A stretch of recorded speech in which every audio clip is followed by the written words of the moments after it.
Hey, thanks for joining another Barrel Proof Baseball podcast. Today, I'm really excited because we get to announce a sponsorship. Get to kind of introduce our guest that we're going to have on today and kind of change the format a little bit. So, really excited. Starting today, support for the Barrel Proof Baseball podcast is brought to you by Manscaped. Manscaped is the absolute best in your men's grooming needs. Manscaped offers precision-engineered tools, and they obsess over their technology developments to provide you with the very best in men's grooming. Manscaped is trusted by over 2 million men worldwide. As an exclusive offer to my listeners, Manscaped is offering 20% off plus free shipping when you use the code BPB at manscaped.com. Manscaped hooked me up with their Perfect Package 3.0 kit, which included their third-generation trimmer, the Lawnmower 3.0. It includes a ceramic blade to reduce any grooming accidents thanks to their advanced skin-safe technology. It has a built-in LED light. It's waterproof, so it can be used in the shower if need be. It also included this toner, which smells amazing, and some anti-chafing deodorant, which comes in handy as well. They also threw in this travel bag, which is really nice, as well as some Manscaped boxers. So check it out. Get 20% off and free shipping when you use the code BPB at manscaped.com. That is 20% off and free shipping at manscaped.com by using the code BPB.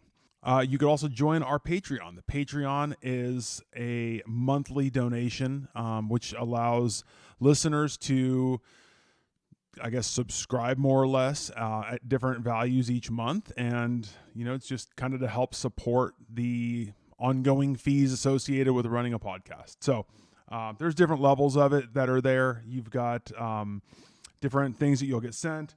As of right now, we've got Glencairn glasses that will be sent out based on your membership level. I started following some different bourbon accounts. They all had these coins. I thought they were cool, so I had them made. This first one was for bourbon, and then the second one was for Irish whiskey. So we've got these available based on the sponsorship level that you choose on Patreon. Or if you'd like to order these directly, you can go to, you can email me at barrelproofbaseball@yahoo.com. Those are your kind of your ways right now to help support the channel if you're interested.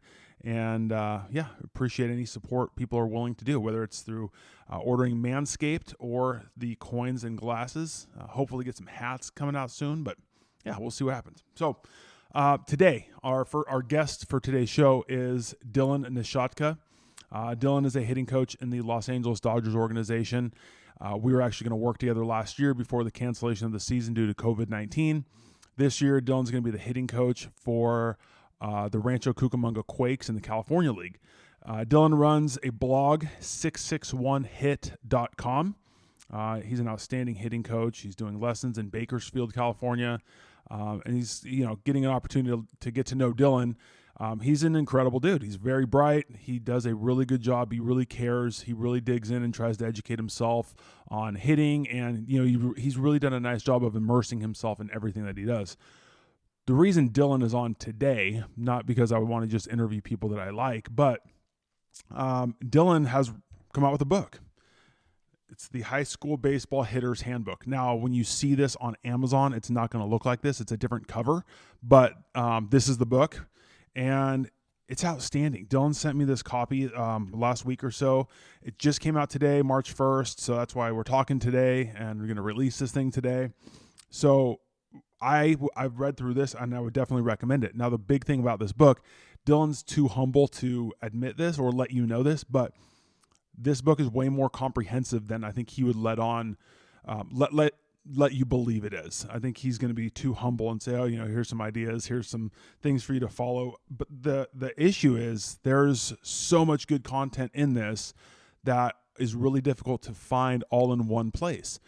You're going to have, tidbits here and there that you're going to find on social media, and that's great. But this is a kind of a one-stop shop for all of the things that you need to know as a high school player going into high school, the year or two leading into high school, the time while you're in high school, It talks about, creating a routine, how to properly train. I mean, there's so much content in this that is so valuable, and having it all right here in one place, I think, is a really great asset to have access to. So I would definitely check this book out. I've read through it. I really enjoy it. There's stuff all the way through recruiting. I mean, there's so much information on here. There's content about talking to your coach, showcases, lessons, strength training. I mean, everything that I think high school players need to know, or at least get exposed to, from somebody who's got experience in recruiting at the college level and now coaching at the professional level. So check this book out. It's on Amazon. It's available today. I'll put the link below in the description. And without further ado, here's Dylan Nasiatka.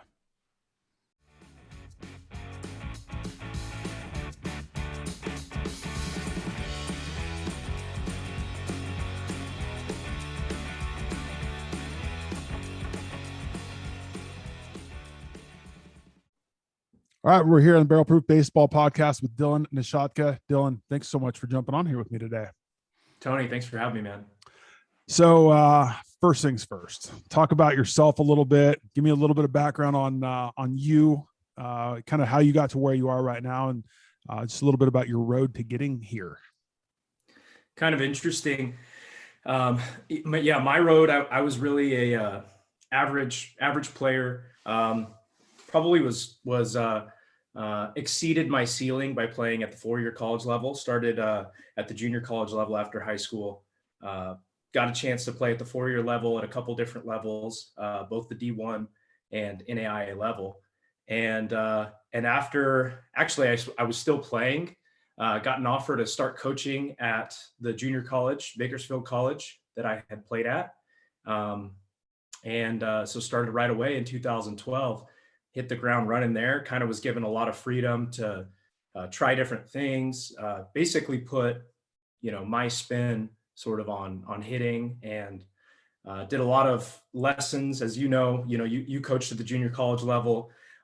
There's a lot that goes into that lifestyle. So did a lot of lessons with younger kids, and just kind of kept working. And 7.5 years into doing that, got a call from the Dodgers, and here I am. So it's been a really interesting road. I didn't really plan on coaching in pro baseball at any point. Just really tried to learn and advance what I did, and was really fortunate to have some really great connections in the form of Brant Brown, who's our big league hitting coach, and also Robert Van Scoyoc, who's our other big league hitting coach. And those two guys, I think, maybe it definitely put in a good word for me and helped me out. And so going into my second year now with the Dodgers, I guess technically the first year, with last year being a wash, but and here we are. So I know it's kind of odd because of, COVID shutting down the year, but obviously with the resources that, first through spring training, and then the resources that, the stuff we have the availability to access. What's that transition been like for you in terms of going from junior college into professional baseball? How are you feeling making that jump? Because I know a lot of people are making the jump like I did from college baseball into professional baseball. So like, what's that jump been like for you going from junior college into professional baseball? Man, that's a great question. There's so many different things that happen there. So your environment changes a lot with the players, and also with the staff. And then, like you said, the resources available. So the Dodgers are so amazing because we have all these different groups that work really well together. There's a lot of synergy between, the strength training staff and the hitting crew and the pitching guys. And it's just so many different people working well together. So that was new. I would say that was like one of the biggest differences. The other thing would be, like you said, the resources available and just the people you can talk to, having the opportunity to talk to like Raul Ibanez and hear some of his ideas and what he felt like made him good, what he felt like made other hitters good, having the ability to pick the brains of our hitting department, having the ability to sit in with the hitting department quite a bit, And really, I've learned quite a bit from the hitters as well. These guys are, by the time they get to us, they have a little bit of an idea of their plan. It works pretty well. We have the chance to take that plan up to the next level and just keep adding to them. But they're a great resource as well. I think all of that together, yeah, the transition is. I thought it was going to be harder than it was. I thought it was going to be more intimidating than it was, but um, just really thankful for the organization and the people around, and everybody really helped to make me feel comfortable and just try to be the best that I could for our guys. It's funny because like you said twice people, and it's funny because friends of mine or other people, I always ask like, hey, you guys do well, man. You guys do things so well. Like, what do you do? What's your thing? Like, how do you guys do everything so good? Like, I mean, obviously I think we do things really well, but we have really, really good people. And I think anybody that works with us would agree that the people that we have make that environment, and it makes a comfortable place for us to be able to learn and share ideas and bounce things off one another. Yeah, and you're one of those people, man. So I know today we're going to kind of talk about, the book that I just had, and that just is coming out today, actually. And yeah, you're one of those people. When the world shut down, I immediately thought, well, we'll be back in 2 weeks. But Mm-hmm. as it became apparent that wasn't going to happen, it really was all of those people that became just this like great crutch. And I Mm-hmm. hoped I helped somebody out. I feel like I took more than I gave, and I hope I did give like some back, because there were so many people that were saying, well, hey, you might be bored. Here's an article. Here's this. And we did those. We spent a lot of time together Yeah. doing some chats really early in the morning, and sitting in with Cody Royal and Fergus Mm-hmm. Connolly, and just hearing some like outstanding information. But we talked quite a bit, and I think a couple of times I threw around the idea, well, maybe I'll just write a book. And you're like, yeah, why not? And I haven't been around a lot of people that have that mind, thought process. I think, unfortunately, and everybody's probably had a similar experience, where you're around people and you say, well, what if I wrote a book? And you have people say, oh, that's crazy. Or, what if I did this? Oh man, that'd be too hard. And the environment has really changed and shifted in such a great way. And like, I floated that idea to you, and here we are. This is so interesting, because it's almost like two dreams, Yeah. at one time. Your dream of your podcast, and I remember saying, oh, well, maybe I'll just write a book. And you're like, yeah, I think you should. It's like, Good. awesome. Yeah. I think, I mean, yeah, I really want, yeah, we were going to get into this book because I have the prototype, the old uh, cover before you redid it for the go round. But I think we get to kind of that place where like we are, and I hate to say comfortable, because I don't think we're comfortable, but we are like stuck in that realm of like, we do what we do, and that's kind of it. And how am I going to do good within like what I'm doing? So I think getting to that point where we're comfortable enough to say, like, I'm going to step out a little bit, and it's going to be challenging or uncomfortable or difficult. You might get some pushback, negativity, whatever it might be, but at the end of the day, like, you're an author, like literally an author now, and I think that is such a cool thing to be able to say, that you had the courage to write a book, put it out there, and let your thoughts be on paper for everybody to see, like, forever now. Yeah, thanks, man. It is weird, kind of surreal to think about that. Yeah, I'm trying to put a lot of pressure on you. So so I want to talk about this book because I asked about your background, obviously, and I think for all of us in baseball, like the backgrounds that we have, like the experiences that we've had with our coaching, whether coaching stops or people we've been around, coaches and players, those guys all contribute to like our current thoughts. And then meeting more people and changing your environment, I think always changes your perspective on things. So this is, for the title being the High School Baseball Hitter's Handbook, you cover a lot of areas in this. And I mentioned to you that I said in the introduction, this is a very comprehensive book. And I think probably more so than you set out for it to be. So kind of give me a little bit of background on, why you went in the direction you did with the book, and just tell me a little bit about the book to start. So, so the high school baseball hitter's handbook kind of was an idea that I started floating around in college. Originally, it was going to be the hitter's handbook because I've always been sort of curious, and I saw, guys I played with that you could tell they struggled because of, like, it was very obvious, whether it was their approach, their work ethic, their swing, very obvious to everybody but them. And I felt like they didn't they they weren't helped along in that path of like finding how to analyze that for themselves. So I floated that around and I thought about it a lot, just, yeah, I mean, years ago. And as I sat down and actually really didn't want to write a book, I was writing blog posts. And when I came back, when the shutdown happened, I was doing a lot of lessons with younger kids. And, these kids were, I think my first one was 10, and then I had a 12-year-old and 13 and 14. And through conversations, my blog post ideas kind of just came. I never sat down and wrote a list out of things that, oh, you know what, these things are really important for hitters. It was more just organic conversations that got me thinking. And so I started doing these blog posts, and I was doing more of them and doing more of them. And I started thinking, man, these are really trending a direction. These are going the direction of, like, for a high school player.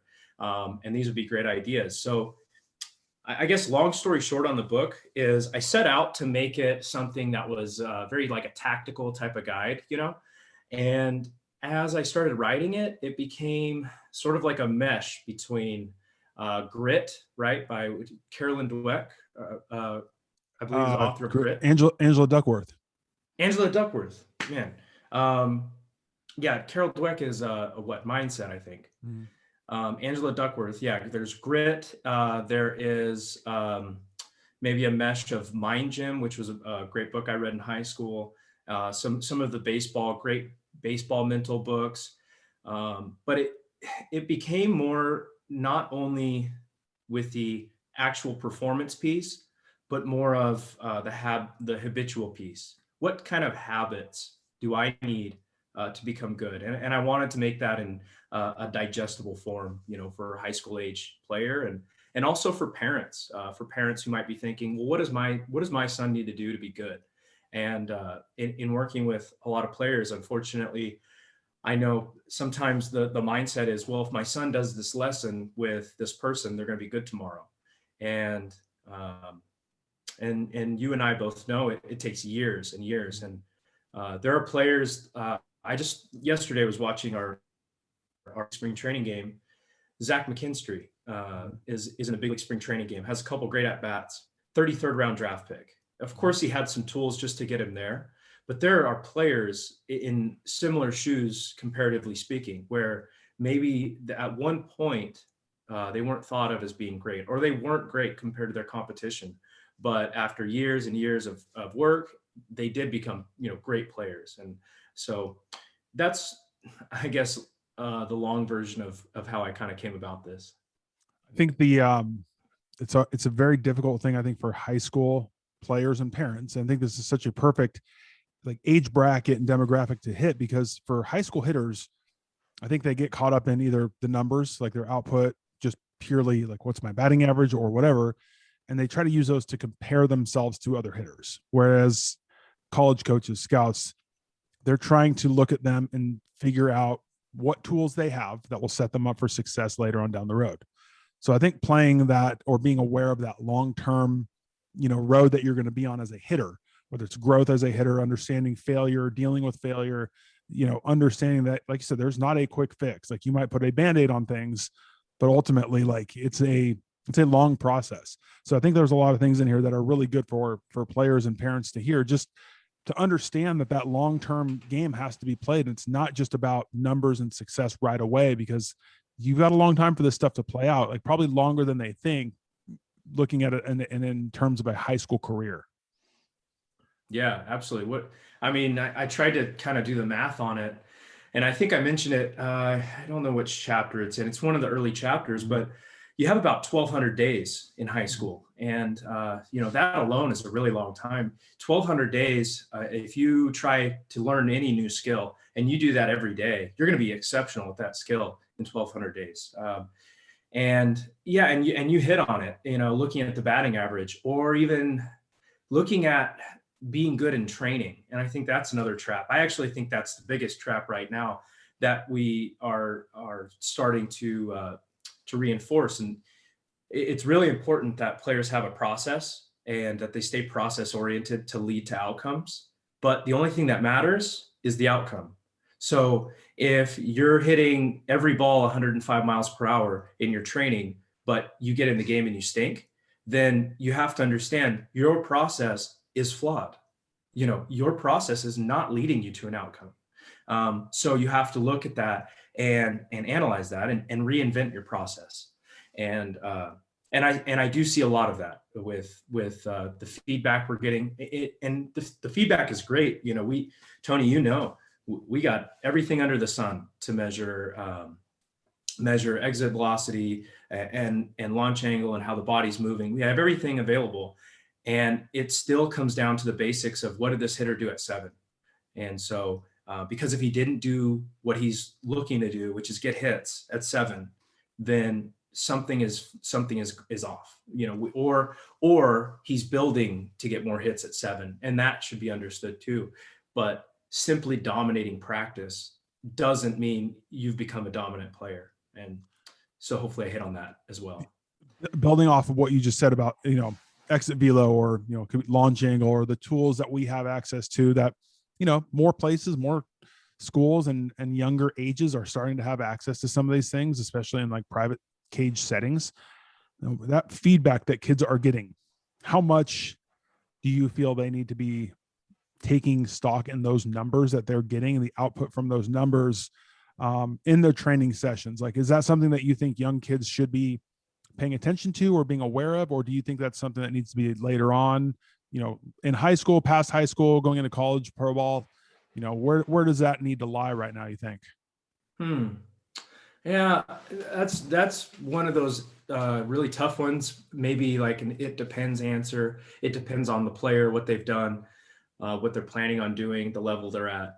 But it has a place, right? So we've really turned the page from swing down, hit the ball on the ground, and we've really turned the page into a new direction, which is what type of hits help your team win most, right? And the home run is by far the most valuable hit you can have.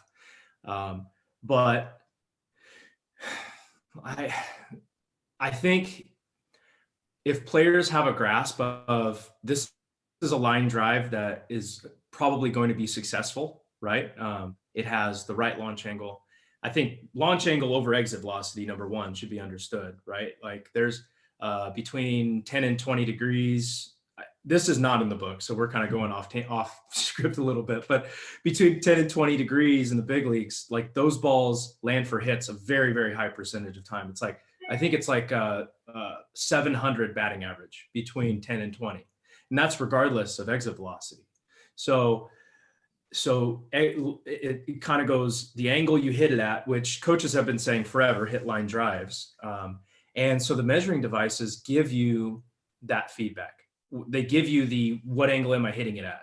It's really up to the coach once they feel like that baseline has been established to the player to then up the difficulty and make the environment so difficult that they're going to fail a lot, but they're also still striving for that goal of like, how am I trying to hit it?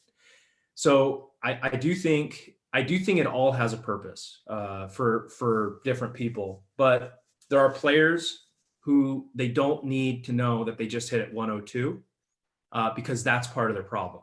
Mm-hmm. There are also players who need to know, hey, I just hit that 102 with that little effort, but max swings, maxing out every swing and looking to set like your long drive, right? Like that's where I think we maybe have gone a little sideways, is we're looking at long drive video and saying, well, look how this works. These guys do it right, and let's apply it to baseball. And baseball is more like, you're trying to win the championship over, 72 holes, right? So it's not just how far you hit it, because the long drive champions, they don't win PGA Tour events.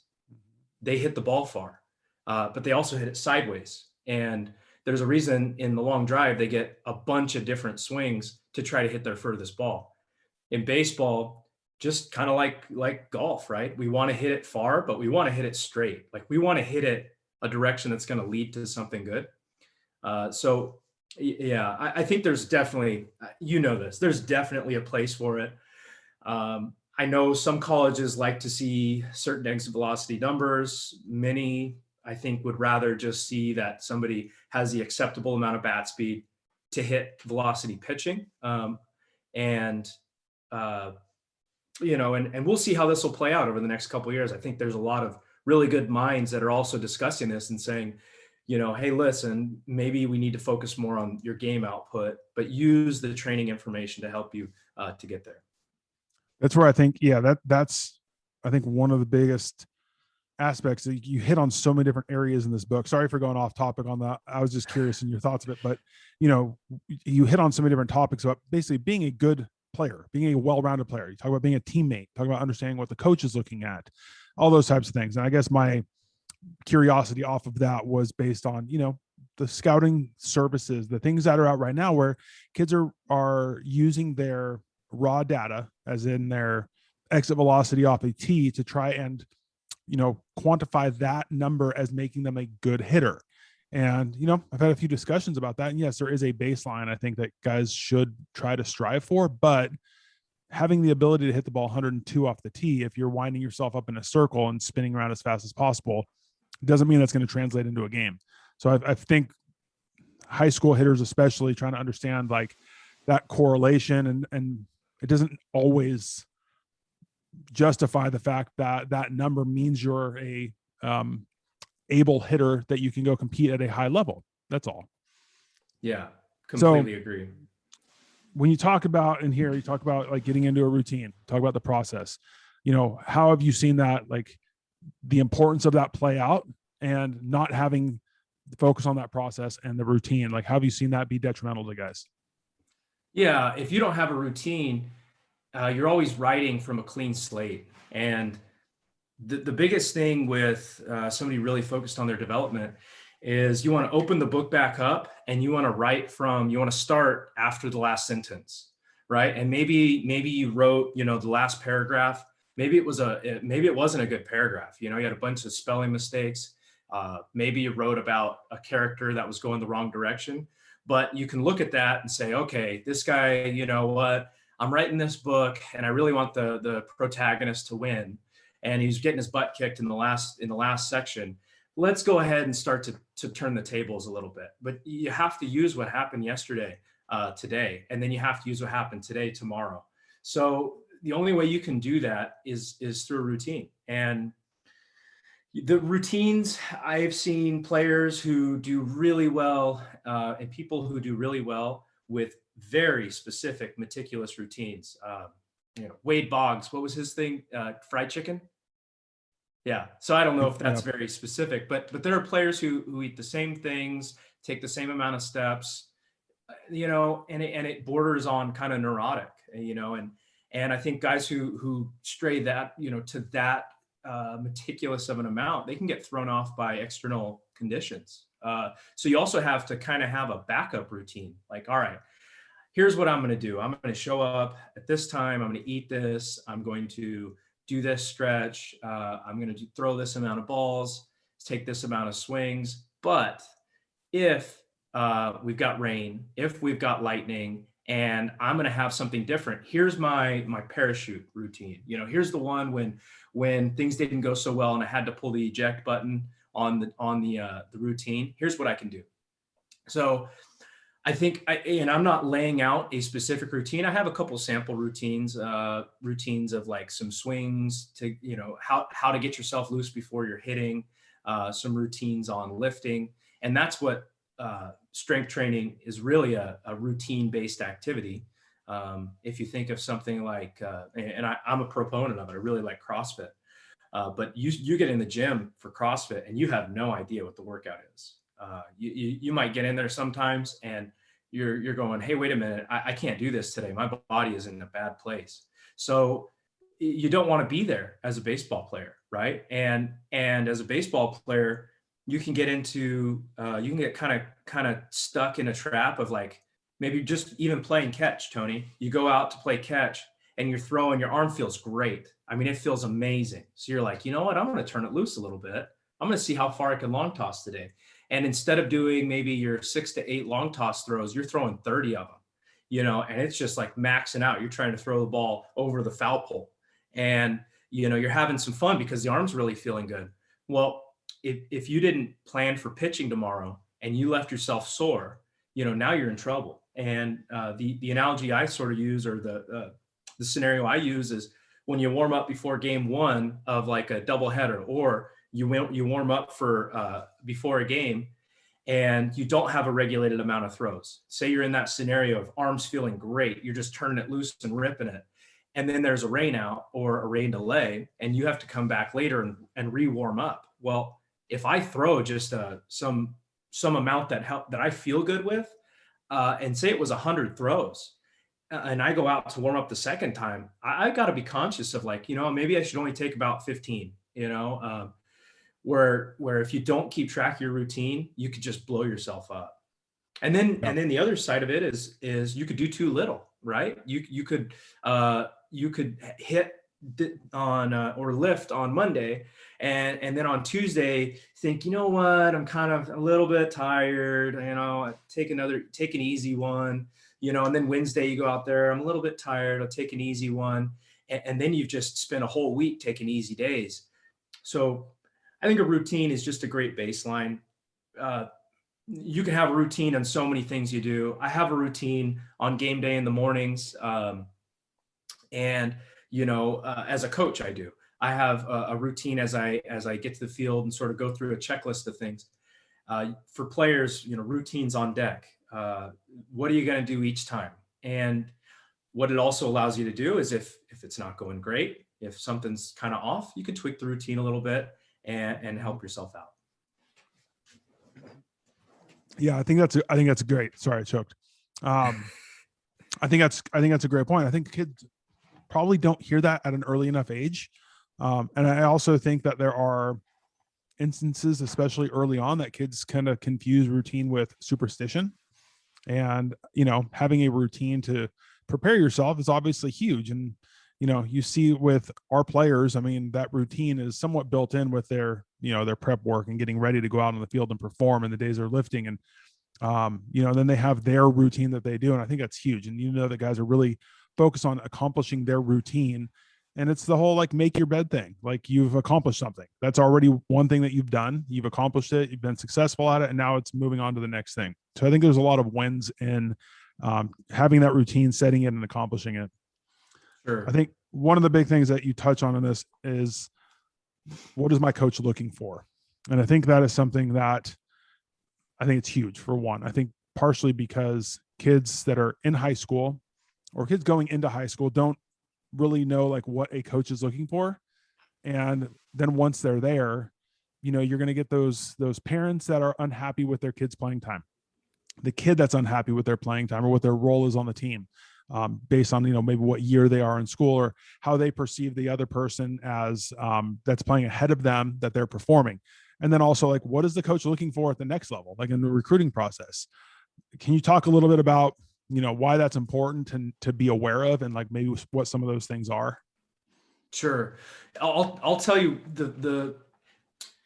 this section of the book where I'm talking about expectations of your coach really came from my time at Bakersfield College. We had a pitcher, not going to say the year or anything, but we had a pitcher who was our ace. I mean, he was a stud, went out there, gave us 6, 7, 8 competitive innings every time out. 2 pitch guy, 3 pitch on a great night, and really was just like a dream to have. That pitcher was cut from his varsity, I want to say junior year. Yes, junior year.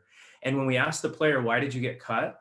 He got cut during conditioning, and he was late to conditioning. And I don't know what exactly it was. Didn't have the right stuff on or whatever. The coach didn't even give him a chance to watch him throw, and he was cut from the team. And so as a player, the number one most important thing as a baseball player is that you play baseball, right? I mean, not that that's the most important thing in life, but if you say you're a baseball player, you have to make the team, and then you have to, like, you want to get off of the bench and play. And so your coach is going to look for a few things, right? Number one, he's going to look for, like, does this guy even know where he is? Does he know he's on a baseball field? And a lot of kids show up and they like don't have the right gear. Like, show up with the right gear. If you don't have it, do a little bit of planning, talk to some other teammates. They can loan you some shoes, socks, a belt, a hat. Start with dressing like a professional who would be on the field on game day. Start there. Now, your coach might say, hey, listen, guys, I'm a little more flexible. You don't have to wear this. You don't have to wear that. And you can always scale back. But start with at least dressing the part. It's not faking it at all. You're not becoming a person you're not by doing that. I have the book here, just kind of taking a look. So, yeah, I'm flipping through it right now too. Yeah. So we were talking earlier, and I wrote the book. I did the audio book for it, just kind of in revision and stuff. I read it several times, and then it's been about almost a month, and I haven't picked it up because you read it enough times, and but now I'm kind of gotten to the section. So the other portions in there, feedback, right? So just learning how to approach feedback from your coach. Your coach wants to see that you can handle feedback and that he can help you, right? So again, start with a baseline of, understanding, eye contact, trying to apply what the coach says. And then if it doesn't work, communicate, have that conversation with the coach, and they'll really appreciate that. Understanding that your coach wants to win. They're not perfect. Some coaches don't talk to players as much as you might like. That doesn't mean they don't like players. It just means that's their style. Some coaches have a very outgoing style. They're very loud, talk a lot. I think you could call them high energy guys. But some coaches, some great coaches, are very mild mannered, and they're going to wait for a player to approach them. And it doesn't have anything to do with liking or disliking the player. It's just simply that's more of their personality. And then at the end, I kind of talked about some of the other facets, like some coaches don't want to hear from players, and we've all had those coaches that the do as I do and do not talk type of guys, and so what? You're going to have a bunch of different coaches in life. You're going to have a bunch of different relationships. You're going to have a bunch of different bosses, and some of these people, they tick differently. And again, it doesn't make the coach a bad person that he doesn't want to hear from you. It's just, again, it's more his style. Read the room before going in, which is really just a quick section on understanding, like, the temperature, when if your coach is having a bad day for whatever reason. Coaches have a lot on their plate. Yeah, they have a lot on their plate. The AD might have come down and yelled at them. The grounds crew might have left the sprinklers on all night. He might have, he might be dealing with issues at home with his kids or wife or whatever it is. If your coach is in a bad mood, understand that, and don't. I would say act accordingly on that, and help out your teammates. Like, hey, listen, calm down. I don't think coach is in a great mood today. And if you have a great relationship with the coach, you can actually help that coach out and maybe crack a joke, and coaches are people too. So I think the main thing with this section is understanding, it's kind of humanizing the coach for the player a little bit, rather than feeling like the coach is this just nasty dictator person, because they're really not. They go home, and you and I do the same thing. If something's going wrong, it keeps us up at night. And we sit there and think, how can we help Johnny out? How can we help? We're scratching our head, this isn't working. We need to help him. And then, you go back to practice and you try. And so for players, when you have that understanding, it can really help you out. And then the very last section is talking about praise from the coach. And praise is great, but it's temporary. You're going to get praised by your coach sometimes, hopefully, when you're doing a good job. But that praise is for yesterday. and that praise is for the minute before. So it doesn't continue into today or tomorrow. It's just telling you, it's some feedback that like, hey, you're on the right path, and the path you're on is difficult. I get that, but keep it up. So that's kind of that section. One of the, to me, one of the most important ones that you put, and there's a lot. I think the whole book is important because I think one of the things it does is it puts, I think there's a lot of information available to guys, but I think this is a really nice place to have all of this information in one book. I think it's great. But I think one of the most important things in this is in chapter 12, you said, reflect on your performance. And you talk about not looking at it from an emotional perspective and being truthful with yourself, being able to analyze what actually happened, not, I got screwed by the umpire or blaming it on something or, eliminating that emotional response. I think that's one of the hardest things for players to do, is to remove the external like blame game from anything or an excuse for why they didn't perform. And like, it's okay to go, I wasn't very good today. Like, that wasn't my best performance. Maybe you get to the root of it. But yeah, I think that chapter in itself was so big because of guys. Overall, a lot of people have a difficult time being honest with themselves and analyzing their performance in a real way, and not making it emotional, and then just being able to stick to the facts. Yeah. And one of the prior sections of the book talks about staying in the moment. And when you're in the moment, be in the moment, right? So fastball, strike one. I didn't swing at it. It was a great pitch to hit. Don't beat yourself up. Mm-hmm. Right? Or breaking ball in the dirt, strike one. Don't beat yourself up. You just keep playing. When you're in the moment, be in the moment.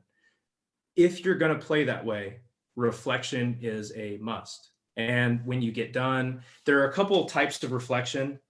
And actually, this is one of my favorite sections of the book as well, Tony. I included a daily reflection. So for those of you watching, there's a little daily reflection section. And then behind that is a little hitting journal idea. And so on both of those, I think you can reflect right after the at-bat. It's not an emotional thing. Some of the categories I included in the hitting journal, the pitcher's name, and then this is a Paul Goldschmidt. I stole this from him. Did I swing at the best pitch in the at-bat? Yes or no? And from a simple process and like analysis, if you keep swinging at the best pitch in the at-bat, you're going to keep giving yourself good chances to hit. But if you consistently take the pitch or whatever, it's going to hurt you. Fastball notes, off-speed notes, what did he start me with? What did the at-bat end with? And then the result. And so it's hopefully a non-emotional way to quickly analyze what you've done, because speaking from personal experience, sometimes you wait to get home from the game to analyze it, and you don't remember what the second pitch was that you flew out on in the third inning. You're thinking, well, shoot, was that a changeup or a slider? Well, if with the hitting journal, you do it right away, you don't think about it. Sometimes you might fall into something, right? You might fall into a pitch tip. You might fall into the pitcher is doing the same thing with every guy. You might fall into every time there's a runner on second base, he does this. And having that reflection, gives you that idea. And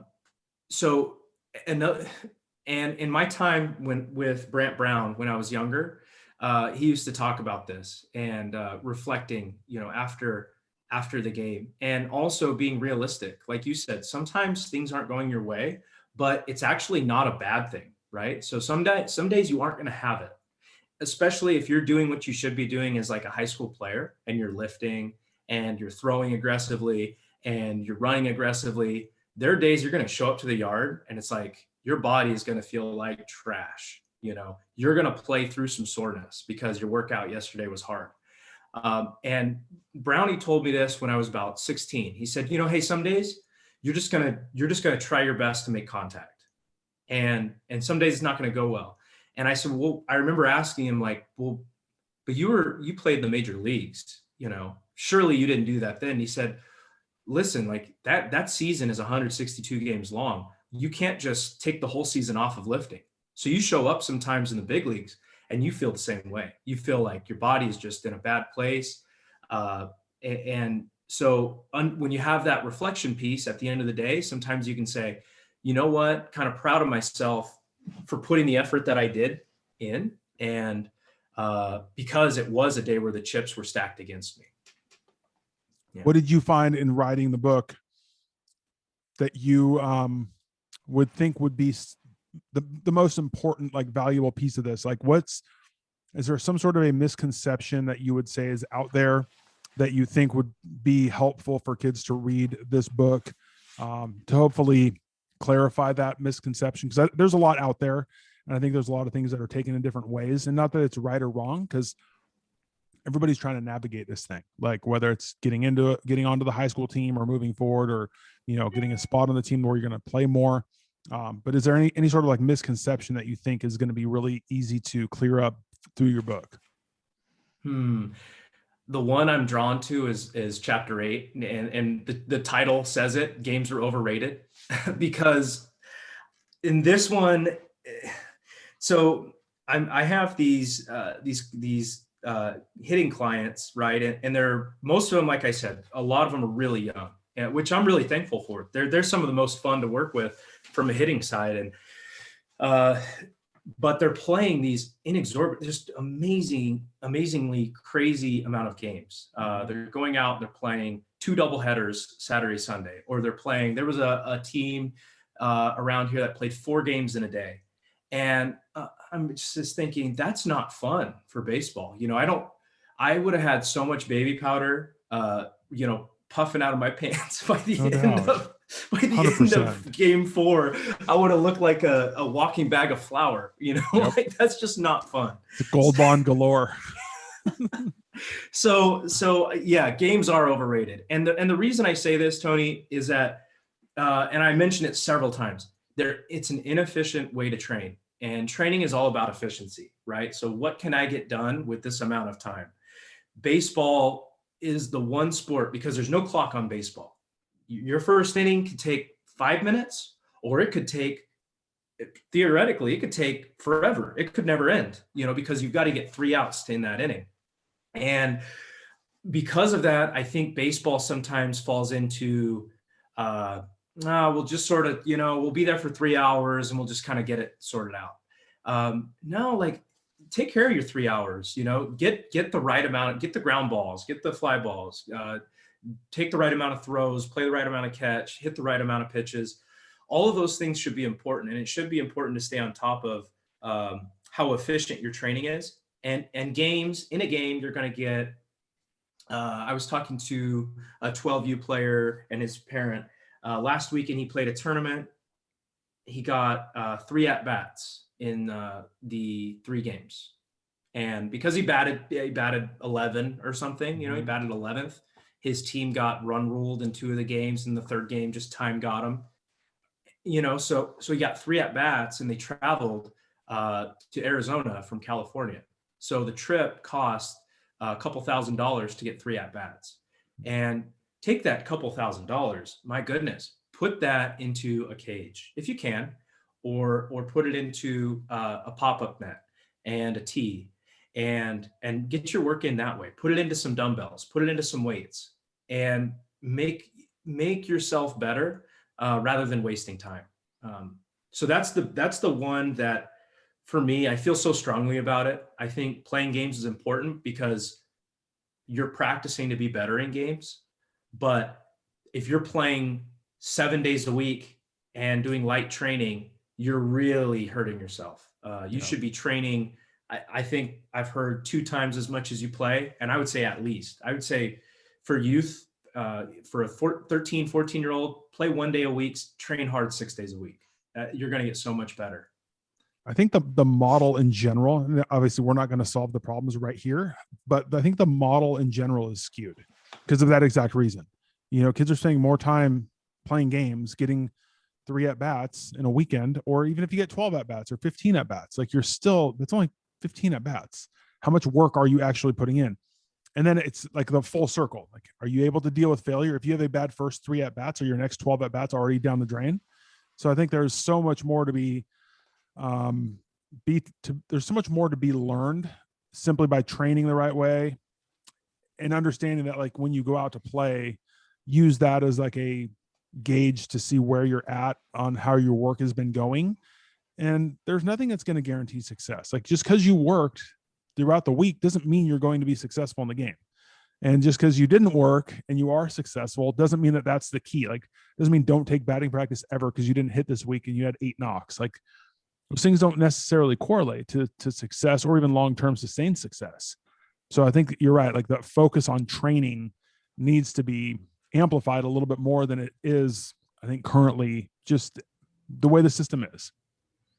Yeah. Yeah. And I know there's a lot of people and organizations that make money off of telling youth parents they need to play games or they need to get exposure.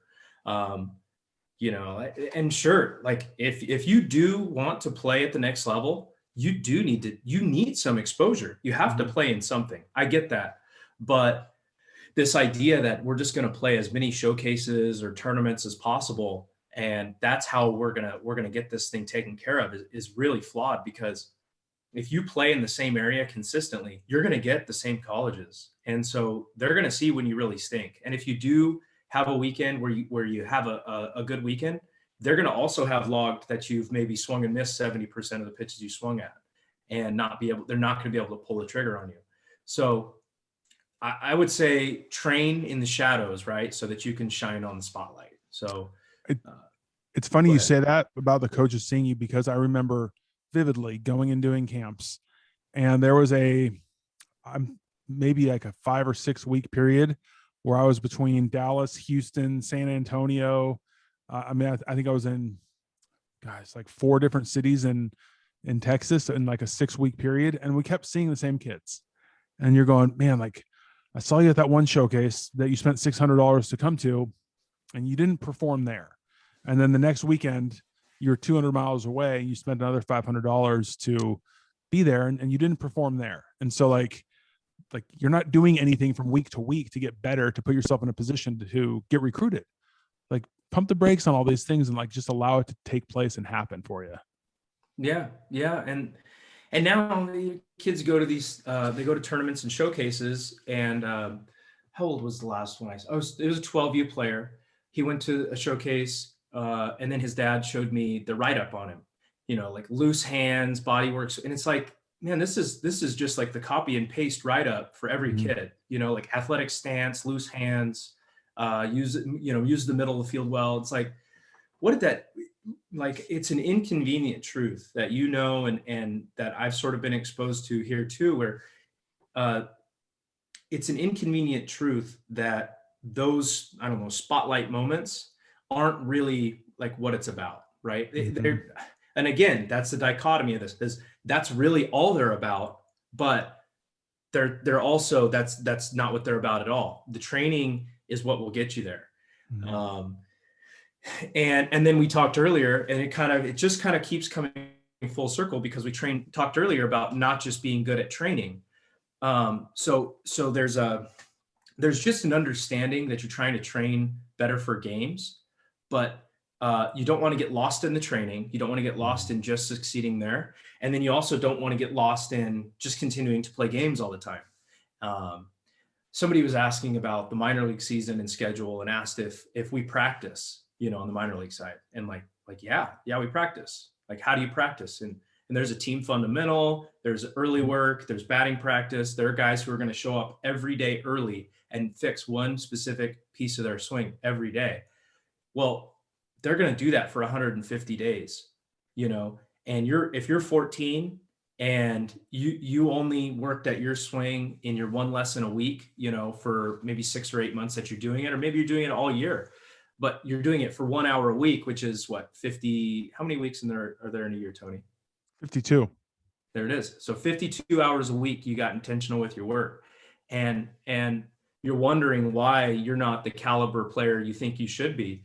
Well, the minor leaguer, he's going to do an hour of intentional work a day every season. He's going to do 160 hours a year, plus all he did in the off season. And then he might even do some extra stuff. And so I think with this book, because my experience with the amateur players is so fresh, and I'm still with amateur players a lot, that was where it was so motivating to write this, because I've seen some of these guys. I had videos. I was getting videos from a bedroom with, one little thing of the swing. Hey, is it this? And I'd send back, no, it's not that. Try this, or do this, or I'm drawing, lines on a video, and they're coming back and forth for hours. I mean, for hours.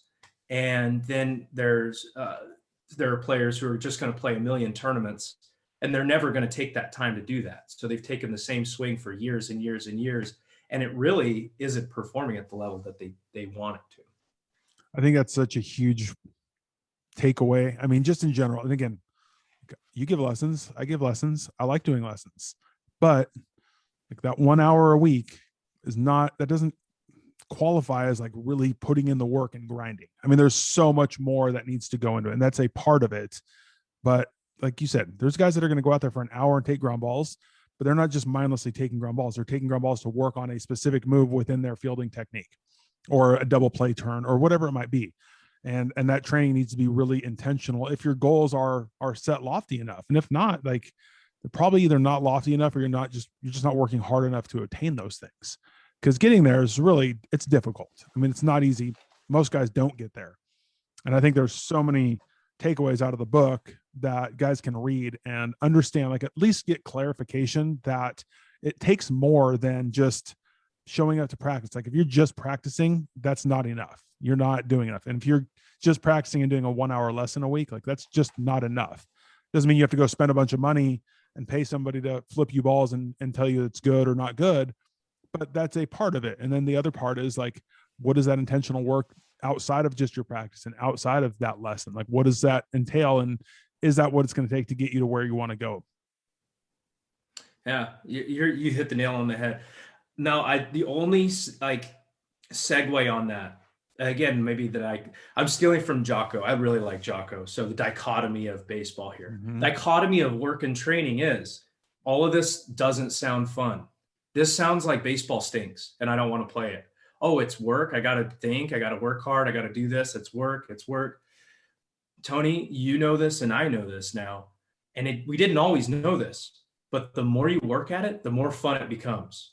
And the more you actually fall in love with the game and want to do it more. And the feedback loop just becomes this amazingly refreshing and fulfilling thing. And when the players start getting intentional with things, when people get intentional with things and they start seeing, oh, wow, I couldn't do this before and I'm getting better. I've seen it. I've been working quite a bit with Spanish. And I've had full on conversations with people speaking Spanish, and I leave that and I go, holy smokes, like this, I was struggling to say 2 words, and now that just happened. And so what do? Well, guess what? Tomorrow when I get in my car, I want to pull up that Spanish lesson and get after it again. And it's the same thing with baseball, right? You're taking your swings. You're thinking, man, I'm working on this little tiny piece of my swing. What am I doing? And you're working on it. And then you play your game, and then you look at your video or something. You go, hey, there's that little piece. That's what I've been working on. Awesome. Well, guess what? On Monday, you're doing the Karate Kid kick up out of bed. And you're like, I'm going to go work on that again. That was cool. And I think the minor leaguers and the professional players that we're having the chance to work with, most of those guys have that already. They have that sense of fulfillment that they're getting from things. And the earlier you can get it as a high school player, the faster you're on track to just developing this, I don't know, love, I guess, this passion for the game. Well, I think it's incredibly valuable for everybody, players, coaches, parents. I plugged it on Twitter. I'll definitely get it out again, but I'm going to make you do like a self-promotion. So like, what is your plug? Like what is your plug for the book? Why do players, coaches, parents need this book? Just sum it up. So, okay. One more time, because we did update the cover. I'm sorry. I sent you the OG version. This book, the message in this book, in my opinion, is a lifetime message. It's a message that we would deliver on a daily basis to college players, and that we as professional coaches are still delivering to players. It's a lifetime message of improvement. It's a lifetime message of intentionality. It's something that's digestible for the high school player. It's 137 pages, or I think it's 124 pages or something like that. Like, it's not something that you're going to pick up. Like, it's not Harry Potter. It's not 800 pages. It is digestible. It has content that is built for long-term success in much more than baseball, right? This is going to help you with your relationships with your teammates, with your friends, with your parents, with your coach, with your girlfriend. It's going to help you to decipher like what's important for me in life, what makes me happy, what makes me tick.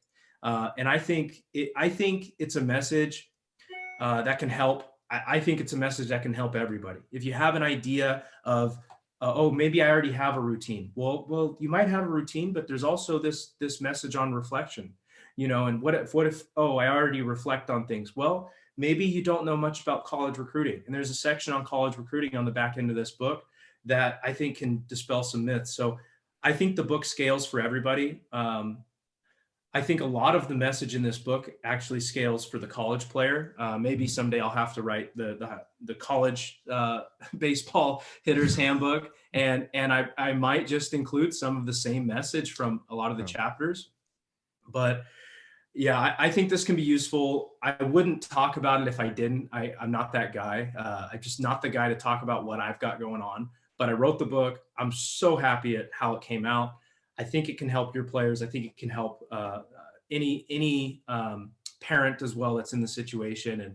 And I hope you do read it. I would send it out to you for free because I feel like it's so important to read this.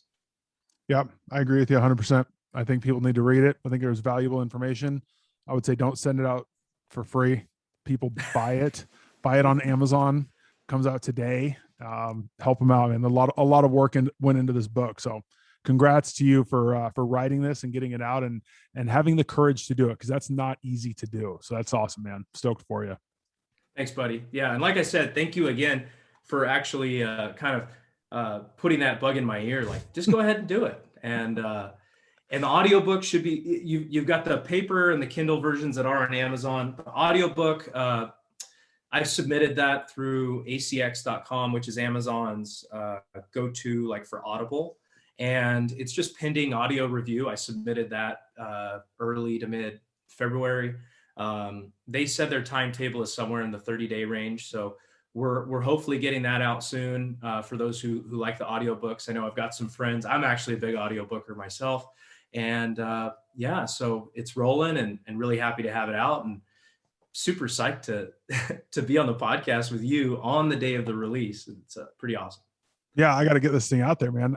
Do we need to touch on our other favorite topic that needs to be addressed? Are you talking about whiskey? Yeah, I am. Let's hear it. I was enjoying mine and it's empty. I need something else. Yeah. Breckenridge. Oh man.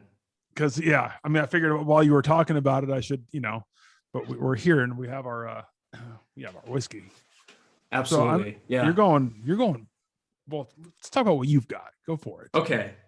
Well, there's a story to this, Tony. And so I thought it was fitting.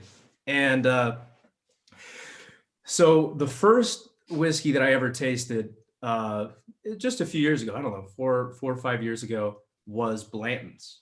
And you start, you're like, wait a minute, you started with the creme de la creme. So I wasn't into whiskey. I was living, my best friend, he was into whiskey and I didn't care for it. He said, you should try whiskey. I said, I don't really want to, it smells bad. And he said, here, try this. And he poured me some Blanton's.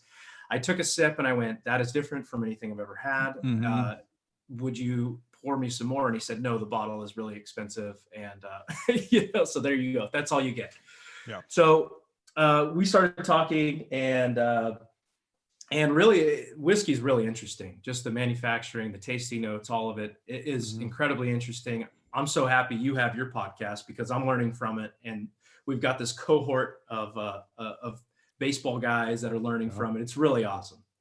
So This one is Blanton's, right? So poured myself a little sip here out of the barrel proof baseball Oh, Glencairn there you there. go. Good representing. And this bottle specifically, not just necessarily the production of it, this actual bottle came from Tony Cappuccilli. Oh Uh, yeah, that's the one I picked up here. Picked up there, and Nice. not only did you pick it up, but you picked it up when the temperature outside was Mm. 125 degrees. Yeah, at least, and it was like 180 in my car. Yes. So Biggest rookie move I've ever had, by the way. Go ahead. yeah, hilarious. I mean, it was no big deal, but hilarious. So it was so hot that it popped the cork, right? And Mm-hmm. some of the whiskey came out. So I think it's an amazing story on the bottle, just because it is hard to find. You found this at retail, which is Mm-hmm. unbelievable, and so here it is. Yeah, cheers, Tony. Yeah, buddy. Well, congrats to you and the pub for the glass. But yeah, so I remember I was at the store and there was like two bottles sitting there, and I'm going, yeah, I'm getting those. And I think I'd had like two bottles here. One was open, one wasn't. And I picked them up, and I think I was bringing other stuff in the car. And I think at that point, I think my reason was probably that I had brought enough whiskey into the house recently, and just thinking for marriage purposes, I shouldn't bring more whiskey into the house just yet. And so I was going to wait. I was going to hold off a little bit. Didn't even think about it. And I think the next morning I went to go get in the car, and I was like that smells a little, it smells bourbony in this car. And I look back, and there's the bag. It's like double bagged, sitting in the back seat, and one of them's like laying kind of tilted on its side, and one's like leaning up against it. So I had to wear it. The one that you got, there's only a little bit out of it. It wasn't too bad. The No. one that I had for myself was, I lost about a quarter of it. And I Oh, was fighting. I was fighting every single inkling in my being to not take the liquid that had poured into the bag and drink it out of the bag. I feel like that might be a low point for me if I had done that. But but I mean, I it's didn't do just this is nectar, though. it. It It would make is, sense. but I didn't do it. But yeah, that hurt a little bit. But yeah, I'm glad you got it. The story will live on. Still can't believe I did that though. I'll never finish this specific bottle. I don't think I'll ever finish it, just because I want to keep it, and just it's just a great story on like, hey, I got this bottle of Blanton's, and I'm just blown away. Wow, this is amazing, and then the next day getting a text, so hey, so this the the cork bottle. So here's the thing. Yeah. So So go ahead. what did you start with? What did you start with earlier? Today, I Mm, went with, I started with the Bookers. Now, mm, the Bookers is, hold on. So first Booker, it comes in like a wood box. It's really cool. You can see my little light mm. back there. But yeah, Bookers is, they come out a couple times a year. I've not gotten into them because they're kind of tough to find. And at the very least, they're tough to find at a reasonable price. Um, this one is the pigskin batch. It's 127 proof, aged just under 7 years. Booker No, who's the master distiller or was the master distiller for is it Knob Creek? Jim Beam. I don't know. I don't drink much Jim Beam. But yeah, he was a master distiller, and long story short, this is like for his father, Booker No, and then now you've got Little Book, that's for the son or grandson. Um, so yeah, so they're making their own whiskey, and this, it's good. I mean, it's a good whiskey. They come up with different batches each year. I don't know that much about them because I really haven't got them much. I think the last time I had it was probably like 2013 up in Alaska, and we got it for actually way cheaper than it is now. But yeah, so I started with that. It's only the second time I've had a little bit out of this batch. Had some on the Super Bowl, and then I just switched over to the Breckenridge. Their founder Brian Nolt was on the podcast a couple weeks back.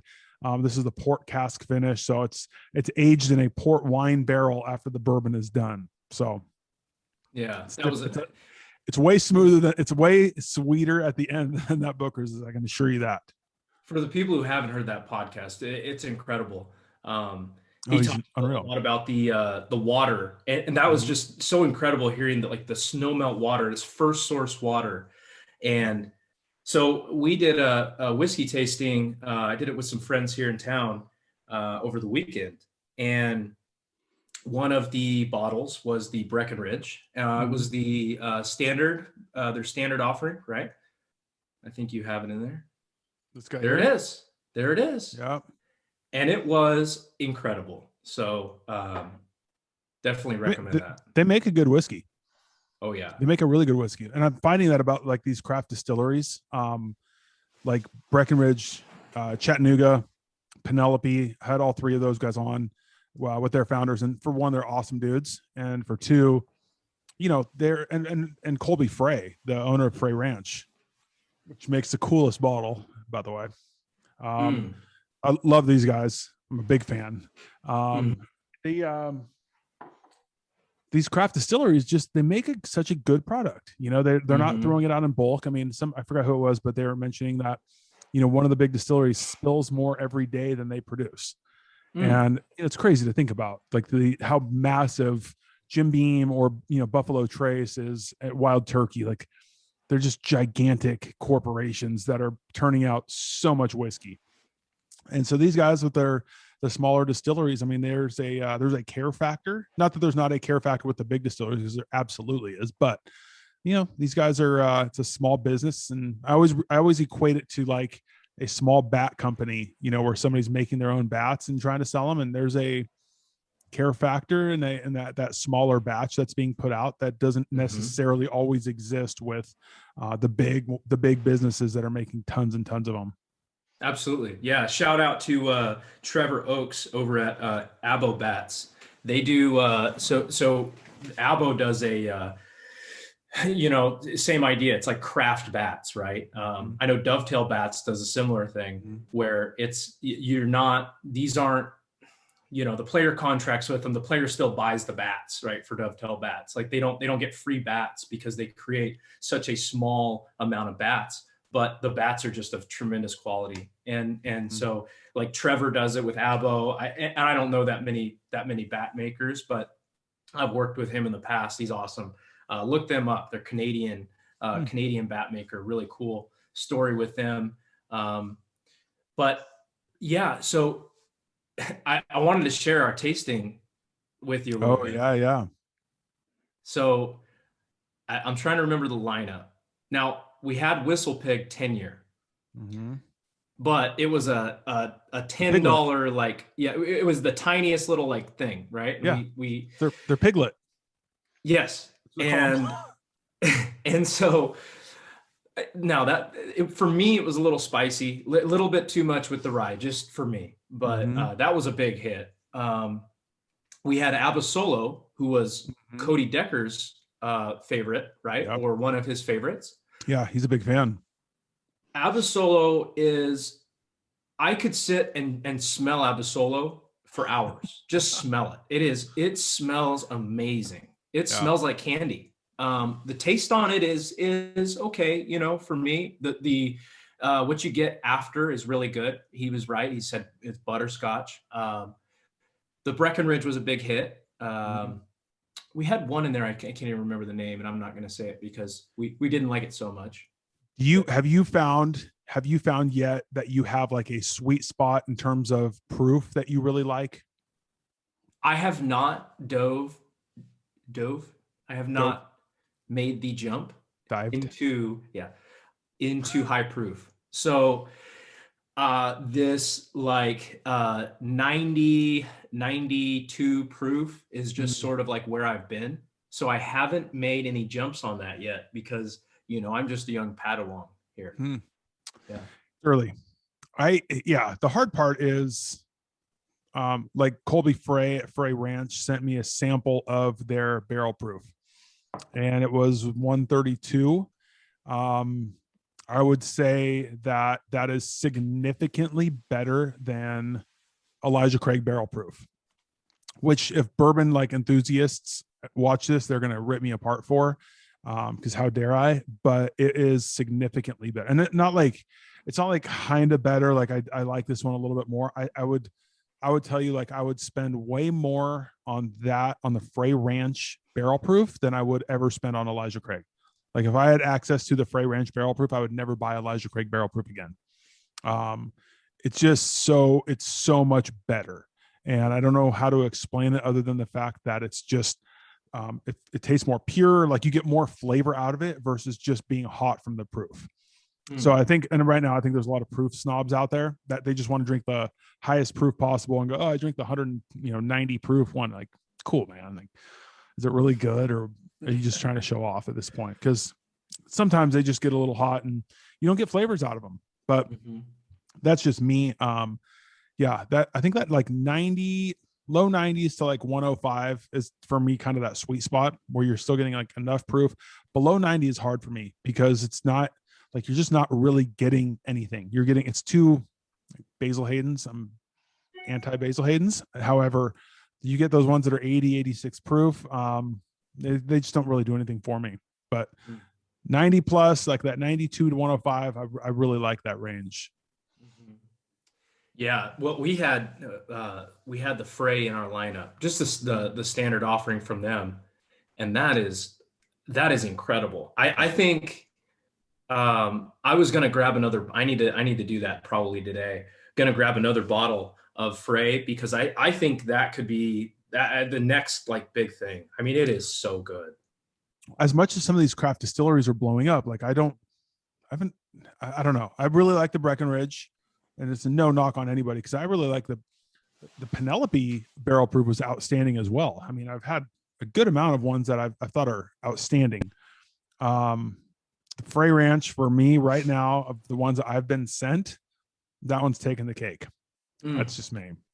That's so good. I know. And the bottle is like, the bottle alone is like, people are going, what is that? That's beautiful. It's super heavy. It's super heavy. It's detailed. You know, it's not, there's nothing about that that's just not intentional. I really like that. And it's cool because like for him, you know, he's a farmer. Like he farms literally the grains that are going into the whiskey. I mean, he's cooler than us and most people because, you know, you're going to go and pick that hay, or I'm sorry, pick the hay. You're going to go and pick the like wheat or rye, you know, barley or whatever that's going to go into, you know, the whiskey. And then you're literally watching it going from the ground into a bottle. Like, that's incredible. I think that's such a cool thing. I'm embarrassed that I said, hey, but that did happen. So we should embrace it. But yeah, like I do think that stuff's really good. But what is do you have a bottle you've either seen, heard of, anything that you are like really dying to try out or get? When we come back to spring training, I think that bottle off your left, that Coalition. Oh yeah. I'm gonna need just a little, maybe a drop on my tongue on that. Yeah. And I understand, you know, it's a little bit spicier. It's 100% rye. But that is something interesting that I would love to try. This one here, again, like a lot like this one, this Breckenridge, it's finished in a port barrel, right? They take a port wine barrel. This is done in a Bordeaux barrel. So it's just, again, I'm not a big wine guy, but it's so unique. The nose on that is so, yeah, you're going to have to try it. I think we're going to have to probably have a tasting one night, maybe 2 nights even, and try some of these out because that one's definitely something that's really unique. It's been a long time coming. You know, we've had a year on Zoom, Tony. I think we've earned it. Yeah, I would agree. I think that's I think that's definitely accurate. But I think you'd like that Coalition. I think that Stag Junior over there I just picked up. Yeah, we might need to do it when we have an off day the next day to really get to enjoy what we need to enjoy. I see. Yeah, we'll definitely get that coordinated. I'm just excited. You know, we got professional baseball, like they're talking about it. It's happening on TV. You know, we're having these conversations with players, and I'm just so excited to get back. And it was crazy. My first like experience at this thing. Across from me, you know, it was like Elian Herrera, and then Charlie Huff was a couple lockers away. And I was like looking around and guys that have like Placido Polanco, who's like coming in and out. And I was like, man, this is really cool with the big name guys. But then not even just the guys who like played in the major leagues or even played professional baseball. The caliber of people, it just instantly by osmosis, you like take a little step forward in life. You're like, these are such good people. They've just brought me up a little bit, and that's so fun. I can't wait for that again. Yeah, I'm ready to be back in the locker room, just wearing each other out and just being around the guys, like being around each other. And that it's just like, it's long overdue. Cause even during instructs, I mean, we went back and, like, it is what it is. You have the protocols, and we're going to continue to have them, but we're on a baseball field. Like, you put on baseball pants and you're like, okay, this feels right. Like, I'm good now. So it's definitely it's that those days, some of those long days that are ahead of us here in a month down the road. Like, I don't feel like they're going to be a challenge to get through, because I don't know if we're going to want to leave the field. No, I think we're in for the fastest year of our life, because when you're Yeah. really having fun with something, it just seems to just fly by. Mm-hmm. And this whole pandemic year, it went so slow. And when we get back, I think we're just going to be so appreciative. I mean, those conversations are going to be on the field, spilling into the locker room, spilling into dinner, spilling into tastings at Tony's house. Yeah, I hope so. Yes, and it's really going to be magical to get Yeah, back there. Yeah, I I'm really agree. excited. Now, you asked me the question about what I'm interested in trying out. I got to hear from you. What's your bottle that you're kind of like looking for, you haven't tried, or maybe you're looking to try again? So my Great White Buffalo would be the Eagle Rare 17 year. Now, it's part of the BTAC collection. And so it's going to retail like a little over $100. It's not crazy. I would absolutely, if I ever saw it for $100, $150, I would pay for it, and I would never think twice. However, the problem is that you have the bourbon fanboys that when they do get it at retail, they will flip it and sell that $150 bottle at like $700. So that's a tough one. But anything like Eagle Rare, like the Eagle Rare, is it the double Eagle Rare or Eagle Very Rare, something like that? Like anything by Eagle Rare, I really like them. Elijah Craig 18, which is another one. Like, you can find it. The markup's not like terrible on it, but you can definitely find it. I don't like the Blanton's Gold. I passed on that. In 2019, we were in Munich, sitting at a bar in Germany, and they had it, and I passed on it, and I'm an idiot. But yeah, like there's definitely there's a lot out there that I would love to try. It's just a matter of, like, I'm not going to pay that secondary market. There's no way. Like, there's just a raffle with Fry's. They had one here. The grocery stores had one at Total Wine. You get your standard like 10-year Pappy or not Pappy or Old Rip, under $100. Well, secondary market, you're going to pay $400, $500. So I'm not going to do it, because I don't care what you say. It's not that good. And it's not $50 to $800 significantly better. So why would I spend that kind of money? But we'll see. But Yeah. the Eagle Rare 17, like that would be my go-to. Yeah. Wow. You've got the Weller Special Reserve waiting for you here. Oh, I can't wait.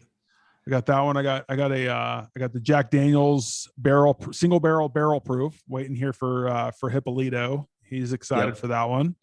So I think Jesse, does Guffey have one here too? I just got James a bottle. So I'm trying to collect bottles and put people's names on it, so Katie doesn't think I'm just collecting more bottles than are needed. So yeah, we can all vouch for that too. Yeah, exactly. If you need us to, we can always like call, just to like leave a voicemail or something, like, hey, just making sure you have my bottle. That's definitely not your bottle. Yep. It doesn't belong to you. It belongs to me. And that might go a long way. We'll see how it goes. Yeah. Let us know. We don't want you to get in trouble or anything like that. I appreciate that. Well, listen, I'm going to let you run. Hey, one more time. This awesome. So excited for you. I hope that they sell out and they have to print more. Let's, I'm going to plug it to everybody I know. And again, congratulations on getting it released and following through and getting that done. Cause it's an easy thing to get started and not follow through on it. So the fact that that was something you were able to follow through and it truly is an accomplishment. So I applaud you for that. So congrats, dude. Dude, thank you so much. Cheers to you, Absolutely. man. Cheers, buddy. Thank you. I Thanks for joining appreciate me. you. All right, buddy. We'll talk Absolutely. soon.